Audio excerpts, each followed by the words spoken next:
Hey, there you are, and welcome to My Dude Watch. My name is Jason, and today we are going to do a comprehensive review on a dive watch. We're going to take this thing line by line and see exactly what this watch is all about. So, you know the deal. Grab a snack, pull up a chair, and let's talk watches.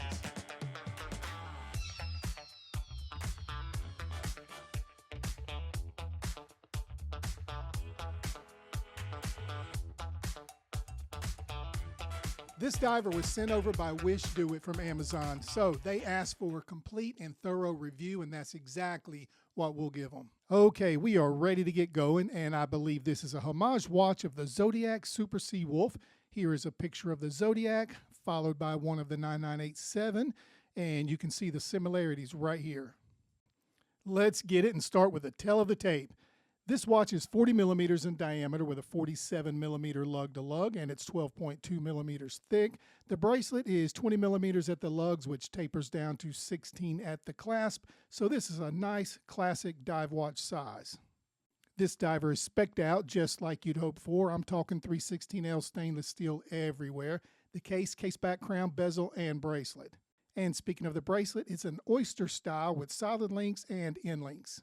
This watch has AR-coated sapphire crystal, 120-click unidirectional rotating bezel, and of course it has an old, reliable Seiko NH35. Let's take a closer look at this case. Here from the profile view, you can see it's not a bad-looking watch. It has brushing on the side from this angle, and you can see the lugs turning down, which is good to help the watch wear better. There is a polished bevel separating the sides from the top. That bevel will give you a little light play, which is always nice. You can see the coin edge of the bezel here, which this bezel is pretty nice and got really good grip. I am noticing the case is a little more sharp than I'd prefer on the edge, separating the side from the bottom. It's honestly not a deal breaker, but I just wanted to point that out. You can also see this nice signed screw down crown right here. It feels a little small to me, but the grip is fine, so it's not really a big deal. Once you turn it out, the operations is smooth and efficient. Turning the watch over and having a look at the screw down case back, you can see some pretty nice etching. I like the sailboat there. It's not overly busy, which you can see often on some of these affordable brands. Now around the outer edges of the back, you can see the specs, including AR coating sapphire, 150 meters of water resistance, and 316L stainless steel. Let's flip the watch back over and take a look from the top down. Here you have to admit this is a nice design, and I just love the colors. The sapphire crystal is clean and provides a really nice look down at the dial. As I mentioned earlier, it appears to be a Zodiac homage, and anyone familiar with Zodiac sees the Super Sea Wolf in this design. There's a simplicity about this dial which is just awesome. I like the applied embassies in white and on the white dial. The hour hand is black at the base and white with bordering at the end. The hour hand is light green at the base and white with green bordering at the end of it. And here you can see the black seconds hand with a nice contrast to the dial. There's a light green minute track around the furthest outer edges of the dial, and it looks just great. I'm really happy that the logo is not Wishdoit, but WD, as you can see right here. This logo is clean. It doesn't unnecessarily take up too much real estate either. Just above the 6 o'clock, you can see the words automatic and water resistance printed in black. And lastly, there is a date complication at the 3. Overall, this is a nice, open, clean, and balanced dial. Let's take a look at the bracelet. I'm not a big fan of the bracelet. It does the job as it was meant to do. It has solid links, solid end links, and fluidity and tolerances are pretty good as well. But I really don't like the clasp. It sticks, it's hard to open, and just feels ratchety. It's also pretty sharp in several areas as well. But if you like the bracelet, you can upgrade the clasp for $8 or $10 on AliExpress, or swap it out for a rubber strap or leather. We will now move up to the top of the watch. I'm actually pleasantly surprised at the bezel. It has a nice crisp feel to it. It's 120-click unidirectional rotating bezel with a ceramic bezel insert. I like the tension to it as well. It gives you confidence that it will not simply get knocked out of place. We will now move up to the top of the watch, and I'm actually pleasantly surprised at the bezel. It has a nice, crisp feel to it. It's 120-click unidirectional rotating bezel with a ceramic bezel insert.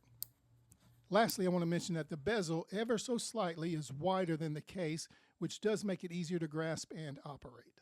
We will now cut out the lights and do a quick lume check. You can see here everything lights up. It starts out strong and remains that way. I love that the bezel is lumed, as the minute track is as well.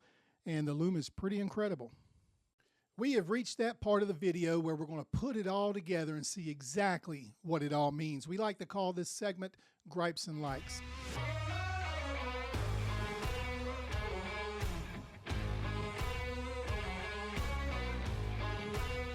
And we'll start with the gripes. Number one is the name. Now, I'm not going to beat them up too much about it. Somebody somewhere told them it was a good idea. I just don't like it. And number two is the case. It's not terrible. It's basic workmanship. There is a section that leads from the side of the watch to the bottom of the case that is a little bit sharp, but otherwise, it's not bad. Number three is legibility. It's not terrible when you're staring at it or looking at it, but if you have to get time at a glance, that light green kind of blends in with the white in the back, and it makes it a little more difficult. And now we'll talk about the likes. Number one is the dial. It is a good design. They got it from Zodiac, I'm sure of it. It's beautifully done. And number two is the specs. It's loaded with specs. It's got 316L stainless steel, AR-coated sapphire crystal, and an automatic movement. It really is loaded. And number three is that Lume. That Lume is really bright, and I'm so happy that it's all lit up, including the bezel. What do we think of this watch? If we can overlook some of the basic refinement and workmanship, you can find value in this watch. I really think it's well made and it's got great specs. If you want to know more about this watch, there is a link in the description. Go there, check it out, investigate it, see if it's right for you. And if you decide to make a purchase, just remember, My Dude Watch does get a small commission, but you don't pay more. Hey, you made it to the end of another video. Thank you for doing that. We really do appreciate you watching. If you enjoyed what you saw today, please take the time to like this video and subscribe to the channel. It'll only take you a second, but it really does help. I've been told it's time to wrap it up, so we will close the show. But thanks again for watching. My name is Jason with My Dude Watch, and we'll see you next time. But wait, don't forget, dudes can't be late.